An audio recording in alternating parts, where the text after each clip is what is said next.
Hello everyone, আসসালামু আলাইকুম। আশা করি আপনারা সকলে ভালো আছেন। আমি সাথে আছি ইসমাল হোসেন। তো আজকে আবারও চলে আসলাম টাঙ্গাইলের সোল পার্ক। তো এই পার্কের প্রথম টিকিট আমি জানলাম 40 টাকা। তো এই পার্কটা আসলে ছোট্ট জায়গা, তবে ছোট জায়গা হিসাবে এখানে কিন্তু অনেক কিছু আছে, মানে বাচ্চাদের জন্য আসলে জায়গাটা অনেক বেস্ট। তো আমি আপনাদেরকে দেখানোর চেষ্টা করতেছি। এটা টাঙ্গাইলের গারিন্দা গারিন্দা টাঙ্গাইল। তো এখানে আমি আপনাদেরকে দেখানোর চেষ্টা করতেছি। এখানে দেখতে পাচ্ছেন এই পার্কটার ভিতরে আমি এখন আছি। আজকে 16ই ফেব্রুয়ারি উপলক্ষে আমি এখানে আসছি।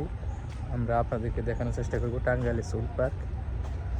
তো এখানে কি কাউন্টার থেকে টিকিট সংগ্রহ করুন, টিকিটের মূল্য 30 টাকা।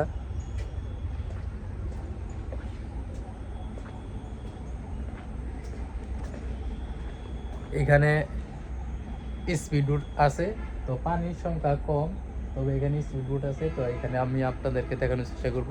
তো পার্কটা ছোট, টিকিট মূল্য 40 টাকা। তো এটা টাঙ্গাইলে গারিন্দা পার্ক। তো আমি আপনাদেরকে দেখানোর চেষ্টা করব।